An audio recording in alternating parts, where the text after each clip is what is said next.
Welcome to the Oxford Clay Pottery podcast. I'm Catherine Tomlinson and I founded an eco-conscious pottery company called Oxford Clay. Now, I don't just make pottery, I make resources such as books and courses for other potters who want to be more eco-conscious in their pottery practice. And that's what this podcast is all about. It's about me sharing everything I've learned with you, and I can't wait to get started. Let's go.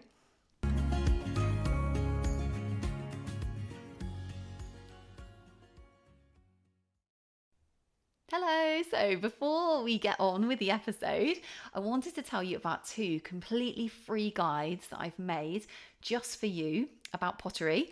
And the first guide is called How to Make a Pottery Glaze. So if you've ever been curious about how to make your own pottery glaze, this guide will show you exactly how to make your own glaze from start to finish. It tells you all the ingredients you need. It tells you step by step how to make the glaze, how to stay safe when glaze making, and it's got a stoneware glaze recipe in there. And if you've been curious about how to fire pottery, I have also made a guide on electric kiln firing. So this guide will tell you all the different terms that's used in like kiln firing, and what they mean, and it also takes you through the exact firing schedule that I use to do my bisque firing and also stoneware glaze firing. So it's got all the temperatures in there, all the timings in there, and both of these guides are available from the Oxford Clay website at www.oxfordclay.co.uk/resources for potters. Okay, let's get on with the episode.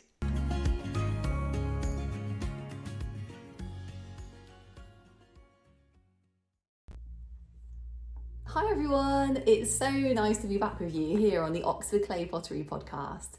So today's episode is about the concept of developing a second brain. And like this might seem like a really weird thing to talk about. Essentially it seems a bit like it's a kind of knowledge management topic, but it's something that if you have any kind of like creative practice, say like, where ideas are coming to you, it really, really helps you. It's really helped me in my pottery practice. So I thought I'd love to share it with you just so that you can maybe you'd get some value from it too. So essentially the concept of a second brain is from a book that I read called Building a Second Brain by Tiago Forte. And it's such a good book. It's got so many amazing ideas in it, but essentially I suppose if I was to try and like summarize the book, essentially the idea is that you have one place where you collect all like the kind of information that you gather from different kind of things like, research you're doing on something, or, things that pop into your mind, or any useful information, say like links or something to, to like a website where you've read loads of stuff on it. Essentially, it's creating a kind of database of all these things, thoughts, research, data, in one place so that you can get it essentially out of your own brain. Okay, so the idea is that this frees up your brain to then do its like best job, which is like kind of generating creative ideas, linking ideas together, kind of being the CEO of that knowledge. So it's kind of like using that knowledge and implementing it in like a creative way. So if you have any kind of creative practice, this is like incredibly useful because it frees your brain up to do its kind of like absolute best job, in terms of like, your creativity is then kind of unleashed because you don't have your brain kind of like bogged down with all this kind of like, knowledge that you're trying to remember. So in pottery, I actually have this I was just going to talk you through the different second brain kind of systems that I use in pottery, just to really try and sort of help me organise all like my thoughts and all the information that I have kind of coming in, you know, different things I've read and different thoughts I'm having and stuff. So so the first thing to say is that I have a kind of digital second brain, and that's where I keep, so it's like a kind of, you know, digital, it's like a Word document, and I have like different like sort of parts of it where I'm just collecting different useful things for me in terms of my pottery practice. So it'll be things like, you know, any useful books that I want to read or have read, or it could be like links to websites, or it could be links to you know, businesses that I think I like help doing something like helpful that I could, you know, utilize the services of like another time, sort of thing. So I keep a digital version of that, and the reason I keep it sort of digitally is if they're kind of like, you know, web sort of links, it's much easier just to have that as like a link that then you can just go and you can go into that digital document and like press it, and then you can, you know, go to the web page you want to read about. So I also do things where I so like if I've listened to something which is really cool, like, or a book or like a webinar or something, I will sometimes, not always, but like if it's some really fantastic ideas that I want to remember but I don't want to keep them in my mind, I will write them down in this digital document. So it could be like, yeah, so if I listen to like a really amazing webinar, I think these ideas are really useful, I'll kind of just try and do like a bullet point summary of them, so then I know that they're there if I want to like read them, they're not like lost forever, sort of thing, or I don't have to have the pressure of like remembering them in my brain. So another sort of knowledge management second brain thing that I do is I have a notebook. So I have a notebook where I write everything that I'm doing in terms of glazing. So I do a lot of like thinking about glazing, you know, I do loads of experimentation with like sort of different plants and their ashes and I do recently I've been testing a lot of like, you know, I've been trying to do like metal oxide tests. I've just done a whole series of tests using the metal oxide verdigris, it's like a form of copper oxide. So I've been testing different glazes and colouring them with verdigris, and I want to know that I've got that information in one place, because there was a time when I used to kind of do glaze testing and I would kind of write it in different places, and I had one kind of notebook where I'd write stuff in, and there'll be like another one or something else would be on a post-it, and it was getting like, I didn't trust basically that I couldn't trust that where the information was, and it was kind of like, it was stressing me out a little bit. So now I basically just have one notebook.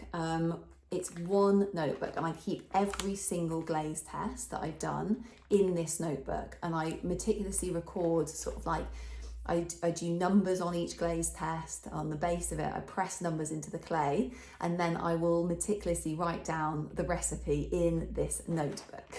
So I always know that they're in one place. So that's really, really helped me just to kind of know that I can always go back to that single point of reference and it will be there. So another second brain that I use is the second brain for all my podcasting ideas. So the way I do these is I keep them in this one folder, and I actually have like a paper copy, which is, I mean, perhaps this is not the most efficient way of doing it. You know, perhaps I know that some people have like Excel sheets and stuff, and they can, you know, they write it all out in Excel, and they can kind of rearrange it and like, you know, see the year at a glance. So that probably, maybe that would be a good way of doing it. But I just find the process of having like a paper version, like a sheet of paper where I write down the idea for the podcast, and I'll write loads of notes, just holding up this kind of like scribbled sheet of like loads of random notes. I keep them on one, so it's like one podcast episode equals one sheet of paper. And I'll kind of get ideas quite often when I'm sort of like, you know, just like walking around, and then I'll be like, oh, the podcast idea. So like, you know, like you can, I guess, like, you know, type these into your phone or something, but I quite often will have like a sheet, a podcast sheet with me, which is basically just a piece of paper with like kind of like different sections of it. It's like title, what else does it have? It's got the title, it's got like what it's about, what the episode's about. It's got like just like different tick boxes, like whether I've recorded it, whether I've edited it, whether I've done the kind of, you know, photo for the title card, whether I have scheduled it to go, you know, live, in terms of like it getting published. So I have all of those on, so I don't have to remember all of those bits. So yeah, if I'm out and about, I've got a sheet, I can just like write it down on the sheet, the idea, and then I keep all of these sheets in a folder, and then I can have a kind of like systematize the folder. I have the system in the folder where basically once I've done an episode, I can move it to a different section of the folder. So once I've recorded it, it goes in one section, and once I've published it, it goes in another section. So again, I find that really helpful because I know that this one folder has all my podcast ideas in it. So it really helps me to kind of associate that folder with like, this is my podcast ideas, you know, these are where they're all kept, and I always know that they're there. So I find that like massively helpful. And if I get an idea, I know where to put it. So I wanted to just talk to you about 4 of the really amazing benefits of keeping a second brain. So like I said, there's so much in that book, Building a Second Brain, and there's also a course I think online that you can do as well. But but essentially when I read the book, I sort of like extracted 4 ideas I thought would be like so really good specifically for potters or creatives, for anyone who's getting ideas for stuff. So here are the 4 ways in which having a second brain is like really helpful. Okay, so the first thing is that by getting all of these kind of practical ideas or, you know, informational ideas out of your brain into somewhere like piece of paper, into somewhere digital, it allows you to use your intuition more. So it's like you're not like bogged down with like almost like the cerebral functioning of your brain is kind of like, it's okay, your brain can just be like, your brain can rest because it's like all those ideas, it's you know, they come and it's kind of, it doesn't have to hold them, so it can just like relax because you've like emptied your brain out of all these, you know, fantastic creative ideas, and it really allows you to then like connect with your intuition. So you know, you can like kind of really feel into like, you know, what you want to do, what like you're interested in, because you're not sort of, you know, confused with all these like bajillion ideas in your mind. It really allows you to kind of pursue the one that you're like creatively most interested in, or, you know, just follow your joy really in terms of like, what do I really want to be doing, and like really follow your intuition in terms of your creative practice. So the second thing is that you can really trust that your ideas won't be lost. So I think this is such a big thing for me because like I was saying to you, sometimes I get, you know, I just get ideas and I'm just like, there was a bit of anxiety there for me because I don't want to lose that idea. My brain is kind of a little bit like, no, I mustn't forget this idea. So it's so good to have this second brain area where you can just make sure that all of your ideas are recorded and you can trust where they are, and you can just like, it's just such a nice thing to do for yourself because you know that your ideas are there and you can get them when you need them. So the third way that it's really good for creatives having a second brain is that for potters in particular, is that the more ideas that you think of and almost like process by kind of like getting them out of your mind, you know, like putting them down, you know, maybe expressing them, or, you know, putting them down on paper, putting them into your second brain, the more ideas will flow to you. So I have to say, I used to be quite skeptical about this. I was like, I used to think, I don't know why I thought this, but that creativity was somehow like, not like finite, but like, it's almost like it couldn't be cultivated by practice. I thought that, you know, things just came to you or they didn't, you know. But now what I've realized is that creativity really is a practice, and that like the more you do, the more you practice just having ideas, getting them out, the more ideas will flow to you. And I really recommend that if you're feeling like creatively stuck, just make some really rubbish stuff, you know, like, so like with pottery, sometimes I, like, especially when I first started pottery, I would be like, I don't know what to make. I'm not sure what to make. And I would be like, I only want to make something if it's like good, you know, if it's kind of like stretching me, or, you know, in some way creatively, or I don't know, I just wanted to make something that was actually good, you know, so it wasn't kind of like a bit, kind of can be a bit demoralizing, can't it, when you're trying to make stuff and you're like, I want it to look really good. But yeah, what I'd really recommend is just going through and just making some stuff, and just just generating ideas and practice, write them down, and just the more you do, the more will flow to you. There's this thinker called Simone Soul, and she has her own podcast, and she's very influential in the kind of marketing space and stuff. And she often talks about how quantity makes quality. So like the more ideas you practice and do and think of and write down in your second brain, the more will come to you, the more quality ideas you'll get. So it really is a fantastic practice just to be like, I'm going to get all these ideas out, I'm going to have all these more ideas, and just to think of it as like very abundantly, more ideas will come to me, from my creative practice. So the fourth reason is that having a second brain as a potter is brilliant, is that it really allows you to free up your brain for linking ideas together. So this is a really essential strand in the book by Tiago Forte, Building a Second Brain, because the idea is basically that your brain is very good. It's at its highest level. It's fantastic at kind of linking concepts together.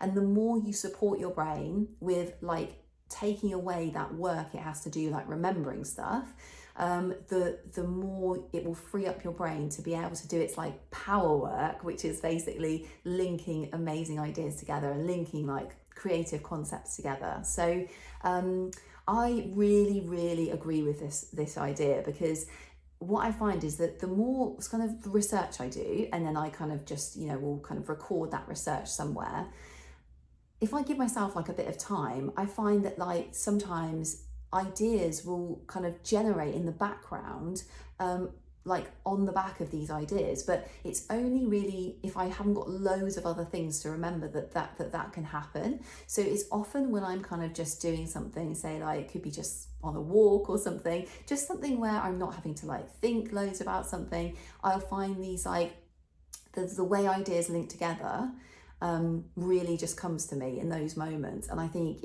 I find it very supportive to know that I always have the kind of the basic strands of those ideas like written down, codified, so I can always return to them if I need to.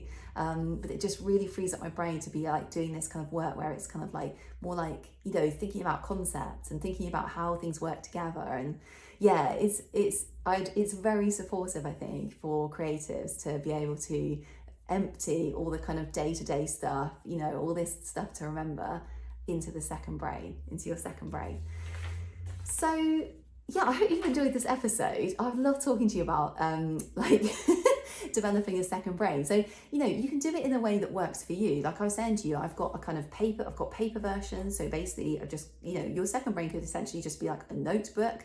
I have to say I found it so helpful, and just to have, to be able to know where to go to get all your stuff, to get all your ideas is so helpful. So I've loved talking to you about it, and I hope this idea helps you in your own like pottery practice. And really looking forward to seeing you on the next episode, and I'll see you soon. Happy potting until then. Bye.